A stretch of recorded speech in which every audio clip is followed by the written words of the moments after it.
We keep talking about the energy crisis, the self-inflicted electricity and gas supply and cost crisis created by politicians, this terrible living example of national self-harm.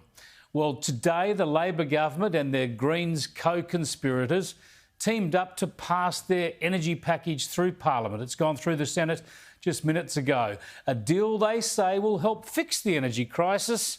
It's more likely to do precisely the opposite, of course, but it's being spun successfully for now as a political win. It will soon be cheaper to switch from gas appliances and heating to electric under a new deal between Labor and the Greens. The federal government has struck a deal with the Greens that will incentivise Australians to move away from gas and embrace electric alternatives instead. The federal government today won crucial parliamentary support from the crossbench for the legislation for its energy price plan after making some concessions to the Greens. Yeah, so much political reporting is about political wins and losses, about what is good or bad for a government or a party. What about what's good for the country? What about this deal and what it will do to our energy crisis in the short term and the long term? This is a continuation of the sort of green left policies that have created the energy crisis. This is Labor dancing to the tune of the Greens. It sees the government cap gas prices, take unprecedented controls over the gas industry in a way that's likely to reduce gas investment and therefore supplies in the future rather than increase them.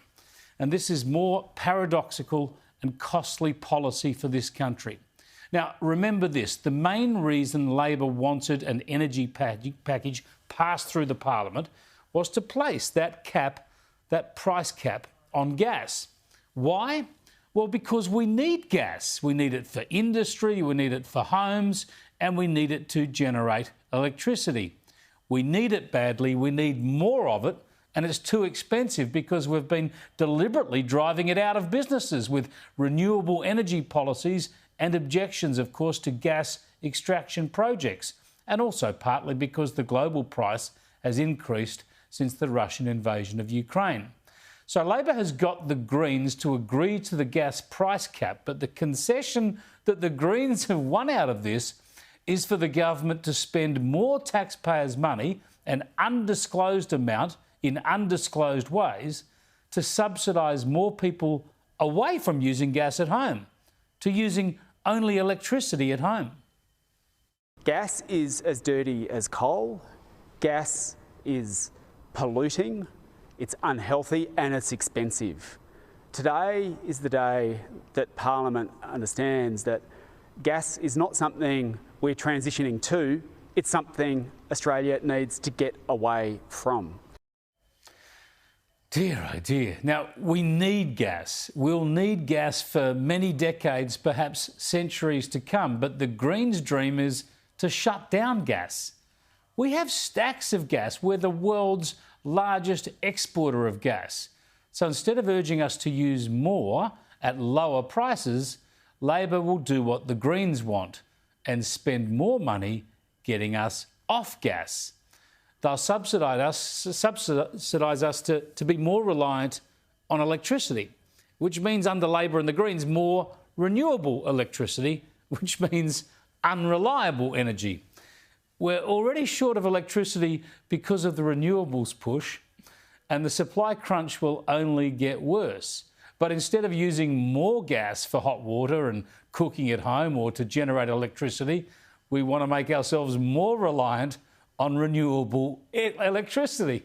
I mean, this is just so good, isn't it? I mean, it's a topsy-turvy world solution. They are doing the opposite to what is required. Forget what works, forget what we've got plenty of, subsidise renewables, subsidise the switch from gas to electricity at home, subsidise electric cars and make us all more reliant on unreliable renewable energy. Yeah, pretty soon when the wind doesn't blow, we'll have no lights, no hot water, no cooking at home, and we won't be able to use our cars. We had a good conversation with the Greens, and the Greens suggested that we deliver a package pre-budget or in the lead up to the budget, which we're more than happy to do as the first dividend of that strategy. And really it's about providing support for households and businesses to make the best energy choices for them, because electrification and energy efficiency can reduce your bills. He's so smug, isn't he? So smug and confident as he destroys what was an already broken electricity grid. Labor thinks they've got a win, but what they've done is commit to more spending, held over a barrel by the Greens, and they're accelerating the nation's descent into a renewable energy world of pain, where electricity prices continue to rise and supplies continue to be unreliable. That's why we call the minister Blackout Bowen. But he considers himself and the policies he espouses as being blameless. I do want to stress, these prices are not the result or the fault of Australians. These prices are the result and the fault of Vladimir Putin invading Ukraine. Who's he kidding here, blaming everything on Putin? This is delusional, and it takes the public for mugs. We've been focusing on energy policy on this program forever, pointing out how deliberate government policies have turned an energy-rich nation into an energy-poor one. We've warned about this for years, and back before the election, I was saying the coalition had sadly abandoned the argument by adopting net zero, but that it was clearly always only going to get worse under Labor. Do they never stop to realise that it's the mad rush to renewables over the past 2 decades that pushed up electricity prices, increased the pressure on manufacturing, saw more businesses close or shift their operations offshore, and therefore strengthened, relatively, the Chinese economy at the same time? Do they not see how doing more of the same is only going to continue to weaken our energy security here, undermine our national self-reliance, weaken our manufacturing base, make us more vulnerable, and all the while, of course, make China stronger by comparison because it burns our coal, increases its emissions, and expands its manufacturing? Now, sadly, there aren't too many big policy arguments in this election. That's partly because the coalition foolishly ceded the climate change ground and committed to net zero by 2050.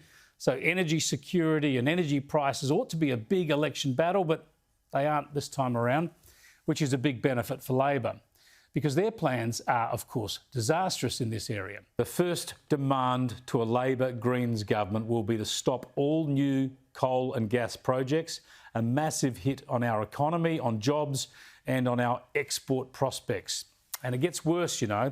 As I keep saying, it doesn't matter whether Labor is in minority government or if it even won majority government in the House of Representatives, it still needs to dance to the Greens' tune to get its agenda through the Senate. And that is exactly what we're seeing happening in real time right now. The Greens and Labor leading us down the path to energy chaos. This energy package today delivers cash handouts to help those hammered by high prices. Fair enough. No problem with that. Shouldn't have to do it, but you can't complain about it. But for solutions, it offers only price caps and uncosted subsidies, but no extra dispatchable generation. No plan to give us more dispatchable generation, the one input we desperately need in the short term and in the medium term. This is why the opposition was right to oppose this package, because clearly under Peter Dutton, the coalition might just come to its senses on energy and prioritise affordable, reliable electricity over climate gestures. They're excited about their win. They've got the support of the Greens. And when the Labor Party and the Greens come together on economic policy, you know that trouble is on the horizon, Mr Speaker. You know that power prices under this government will continue to go up and up. You know, Mr Speaker, that the uncertainty that they are creating in the marketplace will mean a reduction in investment. Yeah, as I keep saying, energy policy will continue to do enormous damage to this nation, and it will be the downfall of the Albanese government. But today is an important day in this debate, not because it offers any solutions, but because this Labor-Greens deal is a watermark, a watershed. It's the day the Labor government took total ownership of the energy situation in this country. Every price increase, every supply shortage, every blackout, they'll all be on the shoulders now of Albanese, Bowen and Band.